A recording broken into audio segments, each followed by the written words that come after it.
Jaz sem zelo vesel, da sem v takem omizju v družbi dveh kolegov, kolega iz Avstrije in kolega Socialne akademije, ker se mi zdi, da bomo tako lažje in boljše predstavili te kontekste, torej naslov tega panela, ki govori o kompetencah. Vsebina moje predstavitve bo povezana predvsem na to, od kje izhaja potreba po kompetencah, po katerih kompetencah, kako se na te potrebe odziva svet in kako se na te potrebe odzivamo tudi pri nas doma. Svojo predstavitev navezujem tudi na predstavitev gospoda Vošneka, ki je že včeraj nekaj govoril o ozadju industrije 4.0 in ko smo se tule neformalno pred pričetkom tega panela pogovarjali s kolegi panelisti, sem ugotovil, da se bodo tudi nekateri za mano navezovali na mene, tako da mislim, da bo celoten kompleksen pogled na industrijo 4.0 in iz tega izhajajoče potrebe kompetenc, po kompetencah kar kompleten. Svojo vsebino današnjega predavanja sem nekako strukturiral, tako kot vidite na tem zaslonu, torej najprej nekaj o svetu industrije 4.0, kaj so tisti ključni poudarki, vidiki, zahteve, potrebe, tudi na katere smeri vnaprej, kakšne poklici in kompetence so pomembni, potrebni za ta svet, kako je to v Sloveniji. Tukaj v Sloveniji bi predvsem poudaril aktualni proces tako imenovane implementacije strategije pametne specializacije, ki se uresničuje skozi tako imenovana strateško razvojno-inovacijska partnerstva z namenom, da bi slovensko industrijo skoncentrirali na tiste ključne panoge, ki so prodorne in ki lahko prinesejo Sloveniji večjo, v splošno govorim, večjo dodano vrednost. Na to pa bom navezal tisto, kar se mi zdi, da bo najbolj osrednji poudarek, pristop oziroma metodologijo karierne platforme za zaposlene, ki pa je v bistvu, ki izhaja iz gospodarstva, iz potreb gospodarstva, je v veliki meri že usklajena tudi s pristojnimi državnimi ustanovami in naj bi v nadaljevanju tudi bila neka osnova za ugotavljanje kompetenc, za izboljševanje kompetenc ter za uvajanje novih, boljših in hitrejše odzivnih izobraževalnih programov in programov usposabljanja. Sedaj bi pa kar začel, torej svet 4.0. Vesel sem, da je gospod Vošner včeraj naredil že eno tako uvodno predstavitev, jaz bom pa mogoče tisto predstavitev, ki je imel on, malo poniansiral. In sicer vedno, ko govorimo o industriji 4.0, moramo začeti z neko zgodovino. Govorimo o četrti industrijski revoluciji, ki je lahko res revolucija, lahko je pa samo zelo hitra evolucija. In če pogledamo na tej sliki, ki je tule na zaslonu, vidimo, da so ključne revolucije bile z iznajdbo nekih novih odkritij, to se pravi nova odkritja, uvajanje tekoče proizvodnje, tekočega traku, masovne produkcije in podobno. Skratka, tisto, kar je pomembno, da v današnjem svetu pridemo praktično po tej zanki nazaj na obdobje, ki je bilo že pred tolikimi leti, vendar torej spet na izdelke, ki jih po količini enakih ni veliko, vendar so, tako kot se reče, prilagojeni na potrebe uporabnika. Torej vsak izdelek, tako kaže stvar prognoza v bodoče, zelo veliko izdelkov, ki jih bomo lahko kupovali na trgu in seveda isto velja za storitve, bo dejansko prilagojeno posameznim uporabnikom. Tisto, kar je pa razlika od prve industrijske revolucije, so pa ravno te tri dimenzije, torej globalizacija celotnega sveta, tako gospodarstva, tako recimo tudi posameznikov, regionalizacija, torej neke makrostrukture in, kar sem že povedal, personalizacija, torej tisto, kar je osebno.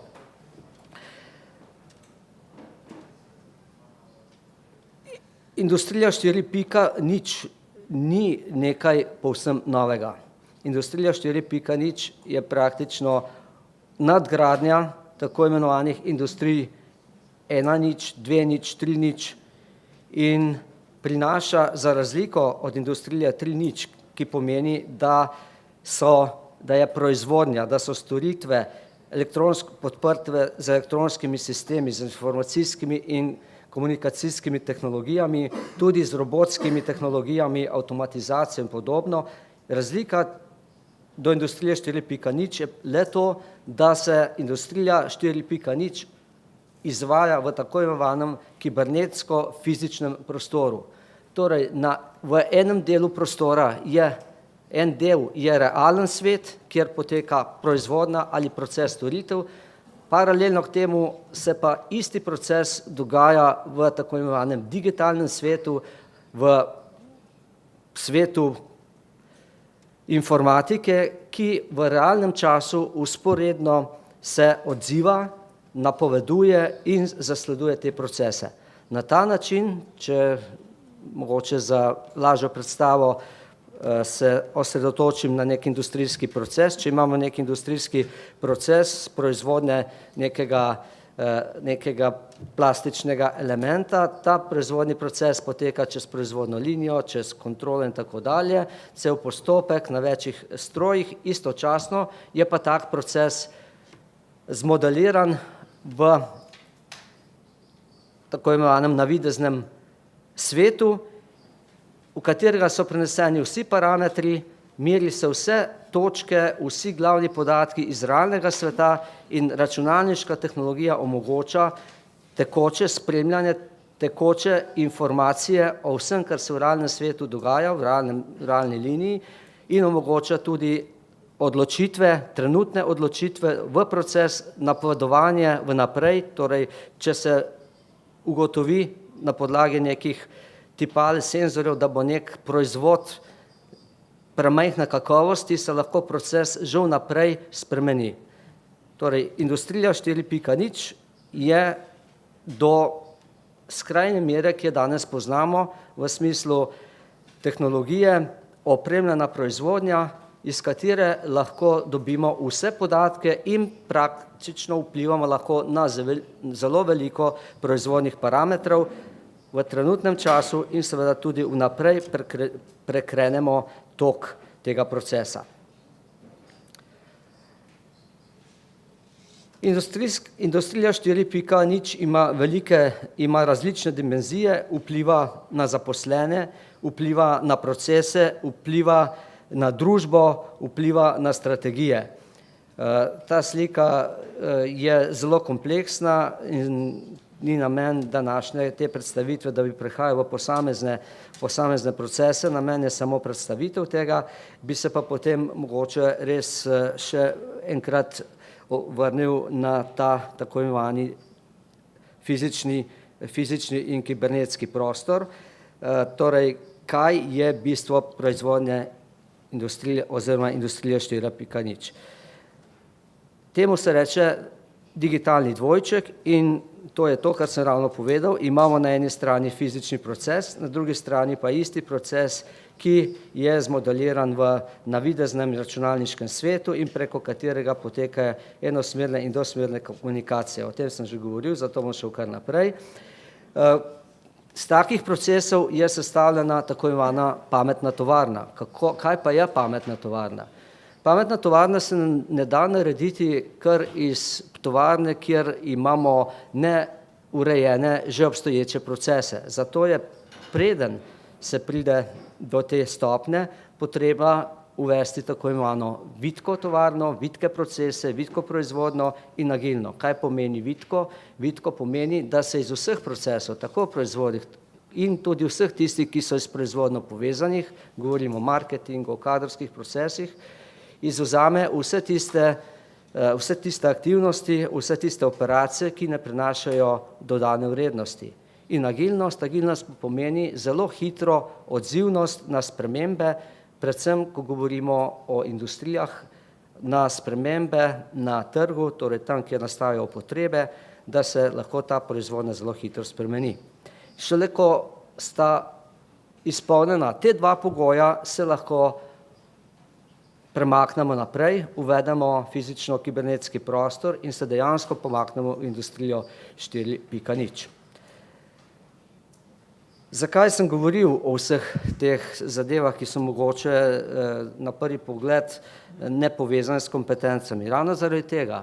Hotel sem pokazati obsežnost zahtev, ki jih prinaša tistim, ki so vpeti v industrijo 4.0. To so pa vpeti vsi od delavcev, odločevalcev, družbe, skratka, vsi so vpeti in da nekdo lahko proizvede proizvod, da ga načrta, da ga uporabi, potrebuje kompetence. In to so tako imenovane kompetence digitalne dobe. Kompetence so seveda povezane z profili, z poklici, z zaposlitvami. Zaradi premika iz klasične ali pa avtomatizirane in informatizirane industrije v industrijo 4.0 na svetu že nastajajo novi poklici, popolno novi poklici in umirajo stari poklici. Tudi o tem je bilo že kar nekaj govora včeraj. Na tej sliki lahko vidite, da je nekje razmerje med novimi poklici in starimi poklici enako, nekje se pa ugotavlja, govorim o geografsko razporejenih področjih po svetu, nekje se pa ugotavlja, da se pa že ugotavlja deficit teh poklicev. Če pogledamo Japonska, vidimo, da na Japonskem se kreirajo, glede na količino niti ne, zato ker Japonska sama za sebe je sicer velika, ampak v svetu pa le ni tako velika. Na Japonskem se bo kreiralo bistveno več novih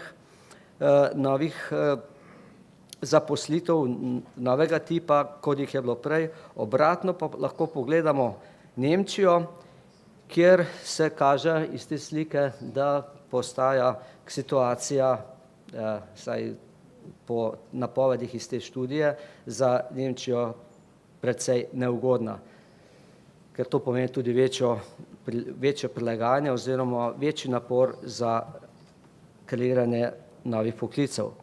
Že včeraj je bilo povedano, da se za prihodnost zelo težko govori o poklicih, zato tudi raje govorimo o kompetencah. Poklici prihodnosti, ki jih lahko napovemo danes, so tule in kot vidite, so poimenovani nekako tako, kot si jih predstavljamo, da bodo jutri. Ni pa nujno, da bodo tako. Dejstvo pa je, da gre v to smer. Virtualni arhitekt pomeni nekaj z navideznim prostorom, delati arhitekture navideznih prostorov. Zanimiv je ta pogajalec za reševanje ob ugrabitvah podatkov. Zadeva postaja vedno bolj aktualna, ampak to so poklici v prihodnosti, ki pa bodo potrebovali seveda posebne kompetence. V to smer je bilo v mednarodnem prostoru narejeno zelo veliko študij. In te študije se ponavadi osredotočajo, tako kot vedno, na nek analitičen del in potem na nek sintetični del. V analitičnih delih ponavadi ugotavljajo ravno to, o čemer sem jaz zdaj govoril, torej o okolju, o tako imenovanih driverjih, torej tistih činiteljih, ki zahtevajo nova znanja, v najširšem pomenu tudi nove kompetence. Tule je tako z ilustracijo iz neke študije Future Work Skills 2020 iz Phoenixovega raziskovalnega inštituta pokazanih 6 takih globalnih driverjev, na podlagi katerih pa potem seveda v tistem analitičnem delu so bile oblikovane ključne kompetence, ki bodo potrebne za bodočnost. Bolj se te kompetence vidijo na tem seznamu in sicer zelo na kratko se bom mogoče ustavil na 2-3 teh kompetencah. V današnjem času, oziroma zdaj je to že, lahko rečemo, že kar malo zastarelo, leto 2015 se je že odmaknilo, je na prvem mestu bila kompetenca reševanja, da je bil nekdo kompetenten za reševanje kompleksnih problemov in ta kompetenca se bo nadaljevala naprej in bo pridobivala na teži v bodočnosti.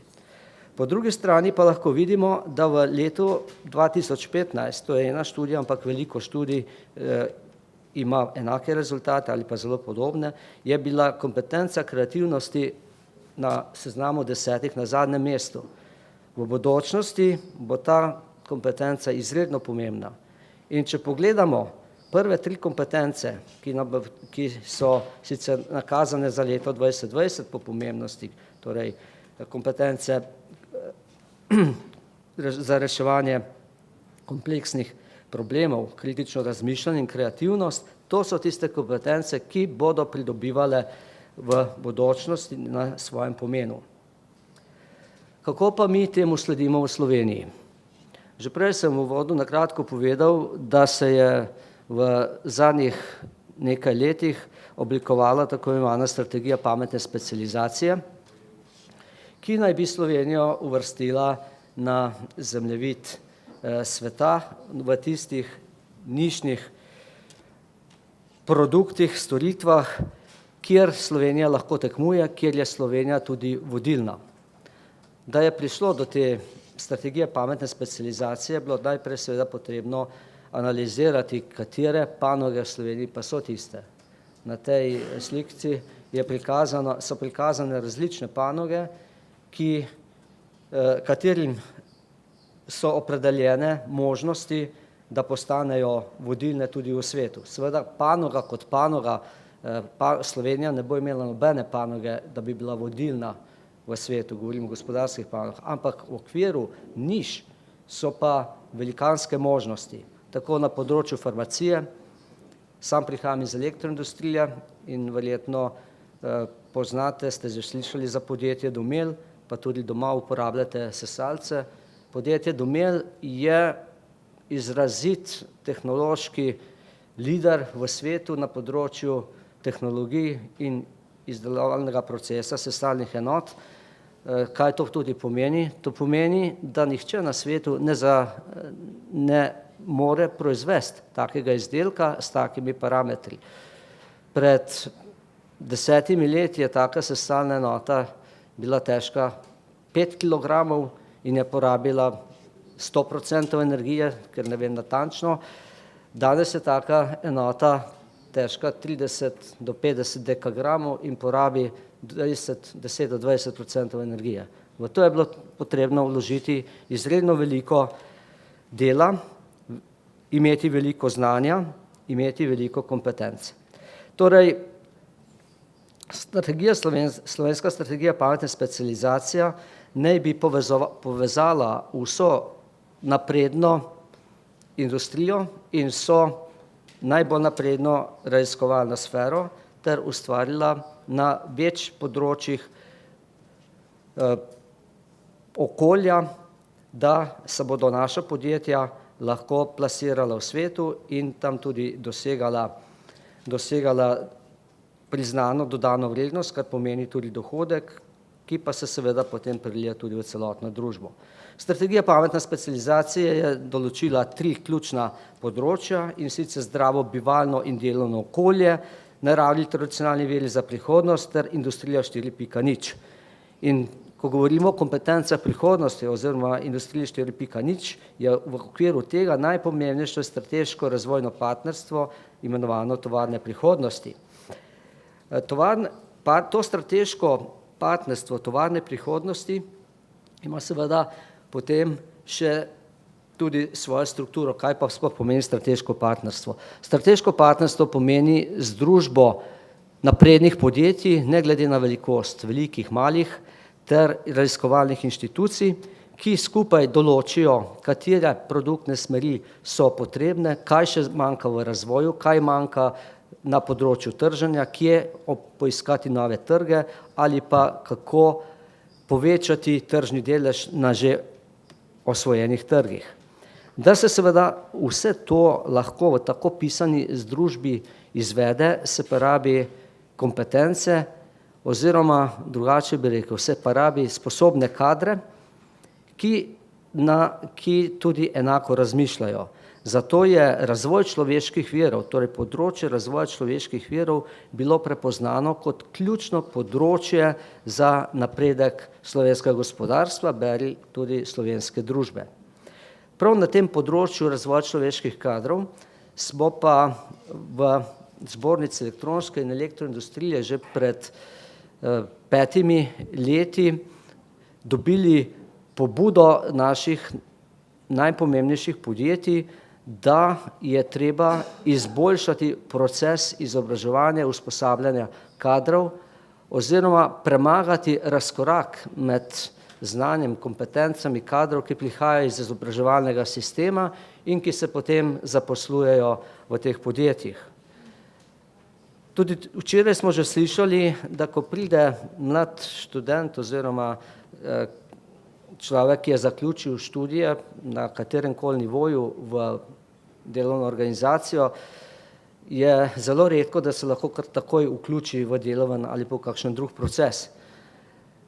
Vedno je potrebno dodatno usposabljanje, dodatno izobraževanje in ugotavlja se, da je v Sloveniji tega vse preveč in da gre to vse in da se za to porabi preveč stroškov. Po eni strani v izobraževalnem sistemu so programi, ki niso namenjeni ničemur, kjer se to znanje v nadaljevanju ne rabi, po drugi strani pa morajo podjetja, če hočejo izobraziti svoje delavce, vlagati dodatna sredstva ali v obliki internih izobraževanj ali pa z uporabo zunanjih izvajalcev tudi še dodatna sredstva. In prav zato, da se bi odpravilo te napake, te pomanjkljivosti, je bila zasnovana tako imenovana karierna platforma za zaposlene, torej platforma, ki temelji dejansko na potrebah gospodarstva. V ta namen je bil izveden pilotni projekt v 2 regijah v Sloveniji, kjer je bilo vključenih kar veliko podjetij, predvsem z področja elektroindustrije, navedena so tukaj, to so dejansko naša najpomembnejša podjetja, vključili smo pa tudi tista, ki niso tako pomembna, ki so manjša podjetja, vendar so imela izreden interes, da bi tukaj sodelovala in tudi izboljšala svoje procese oziroma samo kadrovsko strukturo v svojih podjetjih.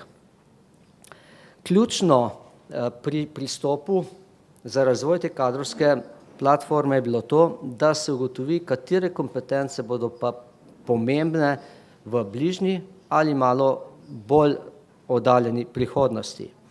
Govorimo za obdobje 5 do 7 let, kajti planiranje oziroma napovedovanje česarkoli nad tem obdobjem je izredno vprašljivo in je seveda tam edina rešitev tole, to je ta steklena krogla. Ko napovedujemo prihodnost, vedno napovedujemo pod sistemu, ki je tule tudi prikazan. Bolj je neka napoved oddaljena, bolj lahko divergira.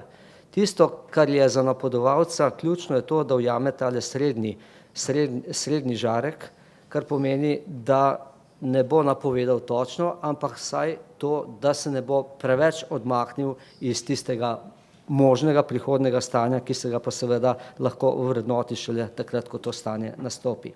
To je bil tudi osnovni koncept te metodologije za izvedbe karierne platforme, ki je bila zasnovana v obliki 3 modulov.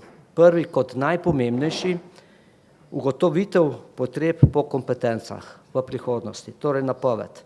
Drugo, razvoj karier na nivoju posameznika. Torej, ugotovitev, kaj nekdo že zna, kakšne kompetence že ima in kakšne bo moral za določen proces pridobiti. In tretje, izobraževanje in usposabljanje, razvoj izobraževanja in usposabljanja za pridobivanje teh kompetenc, vendar na način, da bo hiter, odziven in da bo ustrezal potrebam družbe. Kako pridemo sploh lahko do tega, da napovemo kompetence? Seveda poznati moramo vse te trende, včeraj je bila lepa beseda, pa tudi mi smo to uporabljali besedo, megatrende, ki so pomembni za prihodnost. In generalno gledamo, so to 3 skupine, in sicer globalne verige vrednosti, infrastrukturne tehnologije ter digitalizacija in ostale prebojne tehnologije. Tule je mogoče še majhen za ilustracijo, kaj to pomeni skupne infrastrukturne tehnologije.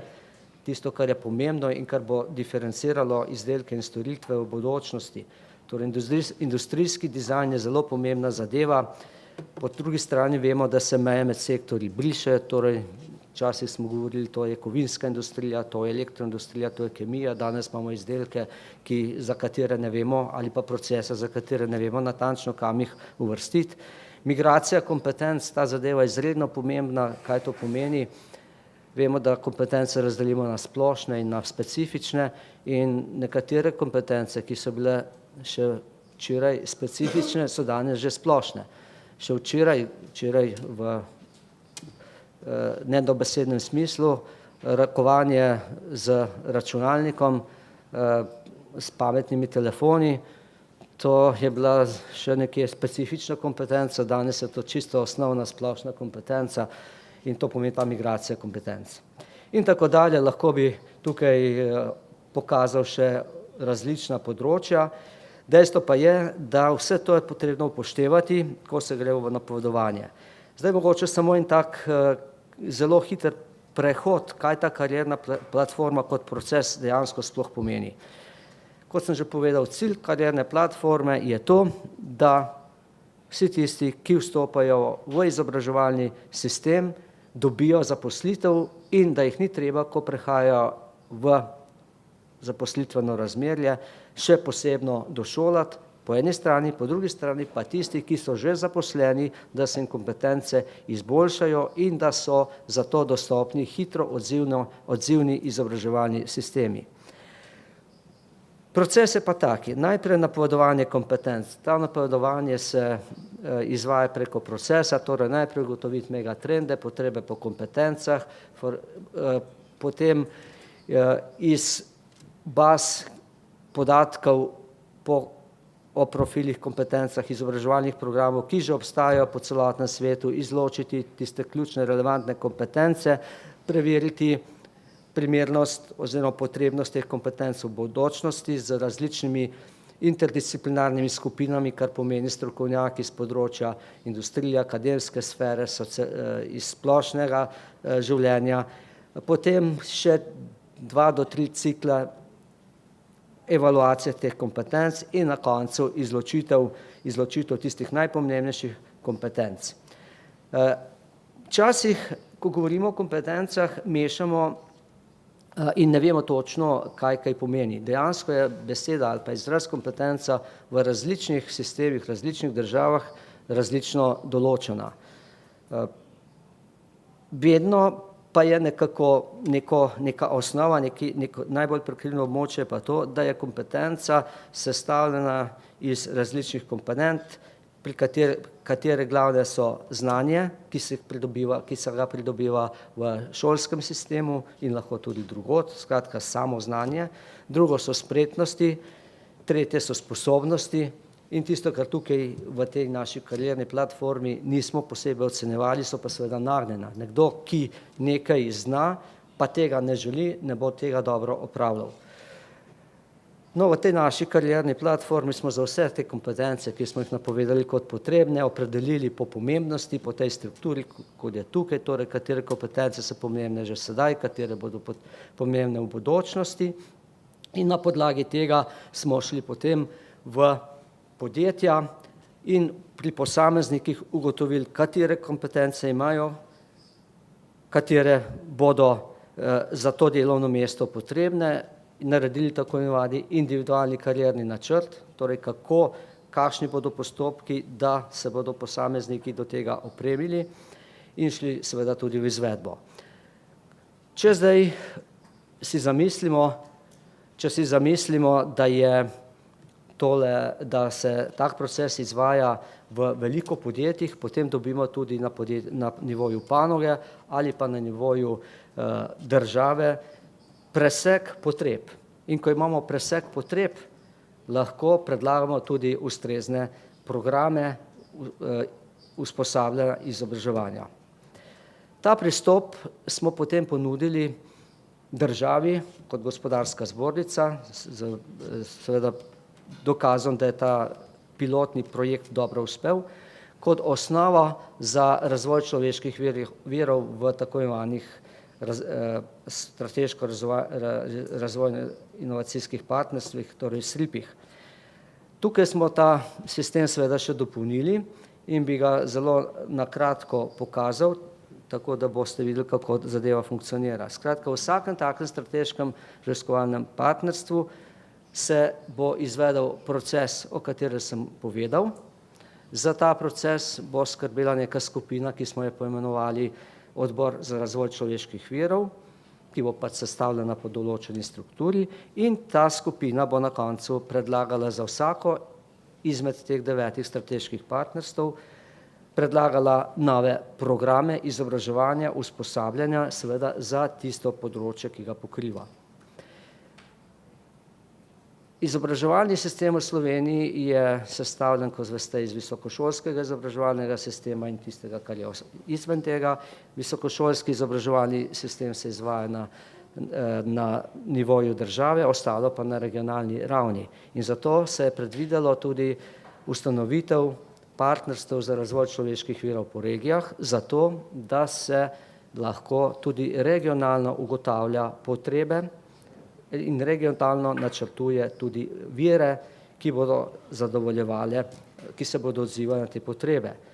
S tem seveda se pripomore tudi k enakomernejšemu razvoju celotne države. In nazadnje, Strateški svet za razvoj človeških virov na nivoju vseh SRIP-ov, to je pa na nivoju države.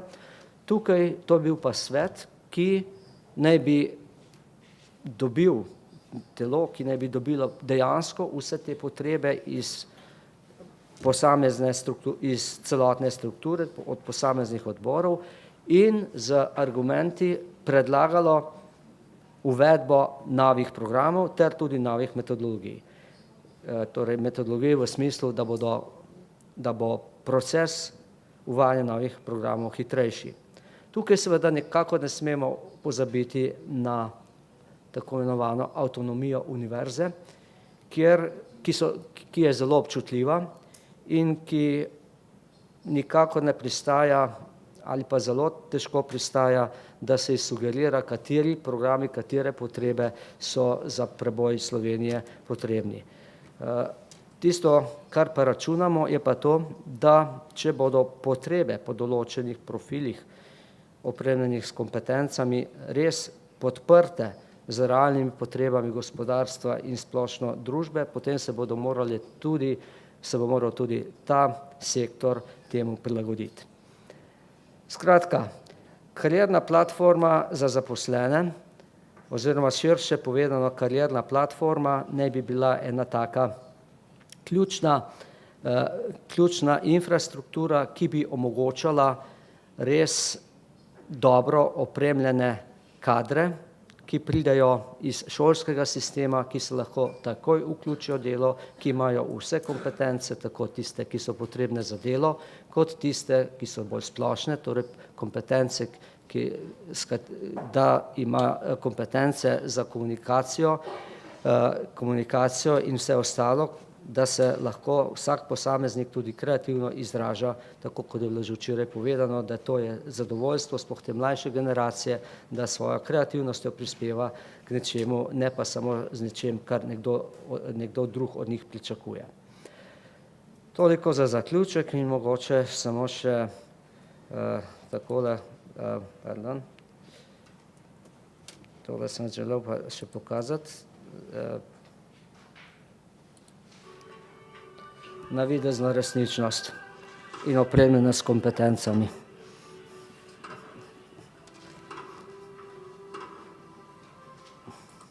Hvala za pozornost.